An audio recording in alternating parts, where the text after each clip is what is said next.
আজকে আমি একটি কেকের রেসিপি নিয়ে চলে এসেছি। চকলেট কেক, আটা চকলেট কেক, দই দিয়ে আটা চকলেট কেক কীভাবে বানিয়েছি সেটি আপনাদের সাথে শেয়ার করছি।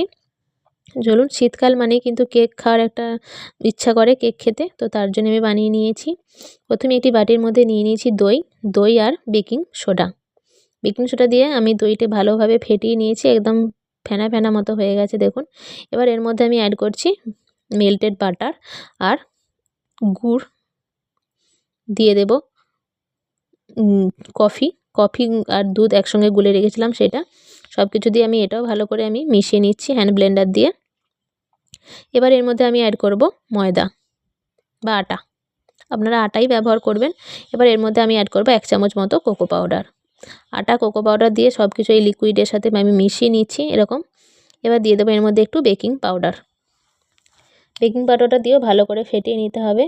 এদিকে একটি আমি মাইক্রোওয়েভ সেভ বোল নিয়েছি, একটু তেল ব্রাশ করে নিচ্ছি আমি কেকটা আজকে মাইক্রো ওভেনেই বেক করব। একটু ময়দা নিয়ে ভালো করে সাইডটা আমি ছড়িয়ে দিচ্ছি, দেখতেই পাচ্ছেন হয়ে গেছে।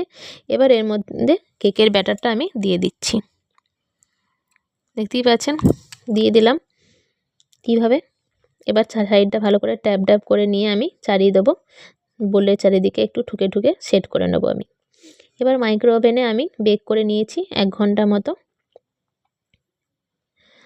এই দেখুন 180 ডিগ্রি সেলসিয়াসে মানে কনভেকশন মোডে আমি বেক করে নিয়েছি। কত সুন্দর হয়ে গেছে, বেশ কতটা ফুলে উঠেছে দেখুন কেকটা। খেতে কিন্তু খুব অপূর্ব লাগে এরকম আটা চকলেট কেক। আপনারা অবশ্যই বানিয়ে নিন। যারা ঘরে মাইক্রো ওভেন নেই তারা কিন্তু এরকম প্রেসার কুকারের মধ্যেও বানিয়ে নিতে পারেন। দেখতেই পাচ্ছেন কেক আমার একদম রেডি। ছুরিতে আমি একটু তুলে দেখাচ্ছি, গেঁথে দেখাচ্ছি, একটু লাগছে না কিন্তু, কেকের ভিতরটা একদম পারফেক্ট রেডি হয়ে গেছে। আজকে আমার রেসিপি কেমন লাগলো অবশ্যই কমেন্টে জানাবেন।